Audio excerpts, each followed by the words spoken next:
الحمد لله الذي لا يبلغ مدحته القائلون ولا يؤسي نعما ولا دون ولا يؤدي حقه المجتهدون الذي ليس لصفته حد معدود ولا نعت موجود ولا أجل ممدود الذي فطر الخلائق بقدرته ونشر الرياح برحمته ثم الصلاة والسلام على أشرف الأنبياء والمرسلين أبو القاسم مصطفى صلوات اللهم صل على محمد وعلى عترته طيبين الطاهرين المعصومين المظلومين ولعنة الدائم على أعدائهم أجمعين من الآن إلى لقاء يوم الدين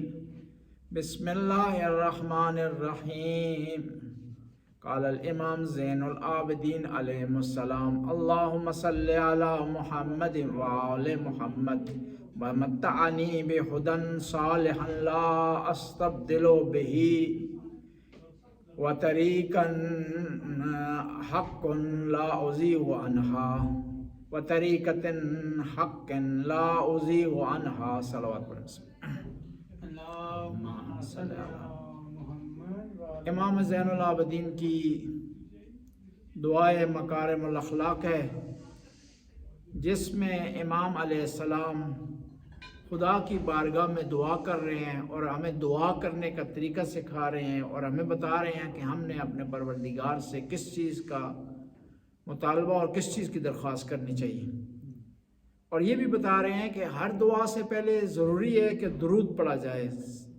آل بیت پر درود بھیجا جائے۔ امام فرماتے ہیں وَمَتَّعَنِي بِهُدًى صَالِحًا، مجھے ایک نیک ہدایت عطا فرما، لا استبدل بِهِ، اور ایسی ہدایت عطا فرما جس میں تبدیلی نہ آئے۔ ہدایت دو طریقے سے انسان کو ملتی ہے، دو چیزیں ہوں تو ہدایت انسان کو ملتی ہے۔ پہلا یہ ہے کہ انسان کوشش کرے ہدایت حاصل کرنے کی، جس طرح آپ ایڈریس ڈھونڈنا چاہتے ہیں نا، جب تک گھر سے نہیں نکلیں گے، جب تک آپ کے پاس ایڈریس لکھا ہوا نہیں ہوگا، جب تک اس کی کوشش نہیں کریں گے تو آپ مطلوبہ ایڈریس تک نہیں پہنچ سکتے۔ مطلوبہ ایڈریس پر تب پہنچیں گے کہ جب آپ کے پاس لکھا ہوا ایڈریس ہو۔ اور ہدایت کی بھی دو قسمیں ہیں، ایک ارائے طریق ہے، دوسرا اصال الی المطلوب۔ ایک دفعہ آپ کسی سے راستہ پوچھتے ہیں تو آپ کو بتا دیتا ہے کہ آپ دائیں جائیں، بائیں جائیں، سیدھا جائیں اور پہنچ جائیں گے۔ ایک دفعہ یہ ہے کہ آپ کسی سے ایڈریس پوچھتے ہیں تو وہ آپ کا ہاتھ پکڑ کر کے مطلوبہ ایڈریس تک پہنچا دیتا ہے۔ اور یہ دونوں طریقے کے حصول کے لیے ضروری ہے کہ آپ کیا کریں، خدا سے مدد مانگیں۔ شک کے مبتلا ہو جائیں تو رک جائیں، گائیڈ لائن کسی سے لیں، اور ہدایت حاصل کرنے کے لیے خدا سے مدد مانگیں، کوشش کریں، اور جو لوگ ہدایت پر ہیں ان سے مشورہ لیں۔ قرآن کہہ رہے ہیں نا اہدنا الصراط المستقیم، خدایا مجھے سیدھا راستہ دکھا دے، صراط الذین انعمت علیہم، اور مجھے ماڈل بھی چاہیے، روڈ ماڈل بھی چاہیے، ان لوگوں کا راستہ دکھا جن پر تو نے انعام کیا ہے، جن پر تو نے رحمت نازل کی ہیں، جن کو تو نے عصمت عطا کی ہے، جن کو تو نے درجہ عطا کی ہے، اتنا بڑا درجہ تو نے عطا کی ہے کہ تو نے کہہ دیے لولاک ما خلقت الافلاک، اے نبی تو نہ ہوتا تو میں دنیا کو خلق نہ کرتا۔ خدایا ہم ان لوگوں کا راستہ سکھا۔ اور ہمیشہ رول ماڈل میں دو چیزیں ضروری ہوتی ہیں، ایک یہ کہ پسندیدہ اچھے لوگوں کو فالو کرنا اور ناپسندیدہ لوگوں سے اجتناب کرنا، دونوں ہوں گے تو تب آپ مقصد پر پہنچیں گے۔ امام حسین کا راستہ مانگیں اور خدا سے توفیق مانگیں کہ آپ یزید کے راستے سے دور رہیں، آدم کے راستے کو اپنائیں، شیطان کے راستے سے دور رہیں، موسیٰ کے راستے کو اپنائیں، فرعون کے راستے سے دور رہیں۔ ابراہیم کے راستے کو خدا سے طلب کریں اور نمرود کے راستے سے پرہیز کریں، تب مسئلہ حل ہوگا۔ اس لیے اس کو شریعت نے کیا نام دیا؟ تولا اور تبرہ۔ تاریخ میں چلے جائیں تو اس کے مختلف کریکٹر، تولا ابراہیم سے کریں، تبرہ نمرود سے کریں، تولا موسیٰ سے کریں، تبرہ فرعون سے کریں، تولا آدم سے کریں، تبرہ کس سے کریں جی؟ شیطان سے کریں، تو تب جو ہے معاملہ حل ہوگا۔ اب جو لوگ کہتے ہیں کہ ہم بھی آل بیت سے محبت کرتے ہیں، یہ مکمل نہیں ہے، کافی نہیں ہے۔ آل بیت سے محبت تب ہوگی جب ان کے دشمنوں سے نفرت ہو، ورنہ بھی ہوگا، بھی ہم بھی محبت کرتے ہیں۔ ایک داستان مجھے یاد آ گئی، ایک قاری صاحب تھے، وہ ختم پڑھنے کے لیے چلے گئے کسی کے گھر میں۔ پاکستان میں ہوتا ہے نا، لوگوں نے ختم پڑھانا ہوتا ہے مدرسے سے لے جاتے ہیں، اور پھر بعض اوقات یہ چیز دیکھ کر ہمارے شیعہ بھی کرنے کی کوشش کرتے ہیں۔ شیخ محسن نجفی صاحب خدا ان کو لمبی عمر عطا فرمائے، وہ بیان فرما رہے تھے کہ ایک دفعہ مدرسے میں بیٹھے ہوئے تھے اسلام آباد، وہ ٹی وی کی کاسٹر تھی، نیوز کاسٹر مپارا صفتر شیعہ تھی۔ ان کے شور ہم صفتر ہمدانی ان کا نام ہے، فیس بک پہ بھی ان کا آتا رہتا ہے بعض کا، وہ آج کل لندن میں۔ اور وہ صفتر ہمدانی صاحب آگے شیخ محسن نجفی صاحب کے مدرسے میں کہ یہاں مدرسے سے کچھ طالب علم بھیجیں، ہمارے گھر میں ختم پڑھنا ہے، ہمارے گھر میں ختم پڑھنا ہے۔ تو شیعہ مدارس نہیں بھیجتے طالب علموں کو، توہین، لوگ پھر توہین کرتے ہیں، کھانا نہیں دیتے، یہ کرتے ہیں وہ کرتے ہیں، آخر میں 5 روپے پکڑا دیتے ہیں، اور طالب علموں کا ٹائم بھی ضائع ہوتا ہے۔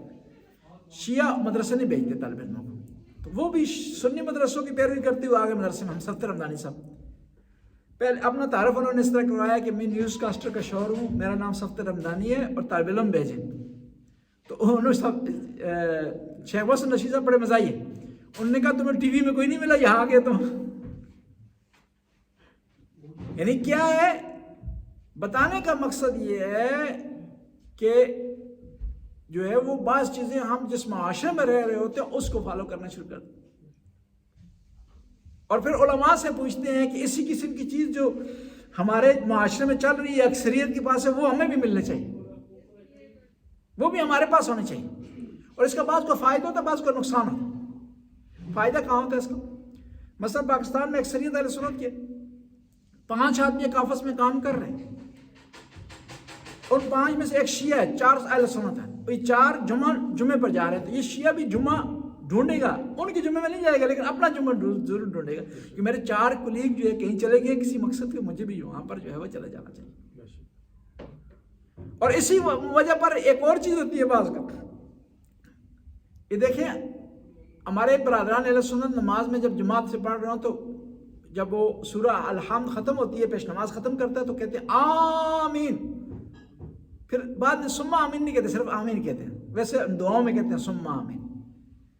اب اس کو دیکھ کر کے کیونکہ ہم الحمد کہتے ہیں اور ہمیں آہستہ کہنا چاہیے، ہمارے لوگ بھی بلند آواز میں کہتے ہیں، یعنی کیونکہ ہو رہا ہے اس معاشرے میں ہونا چاہیے لیکن وہ نہیں ہونا چاہیے جو اہل سنت کیا ہے۔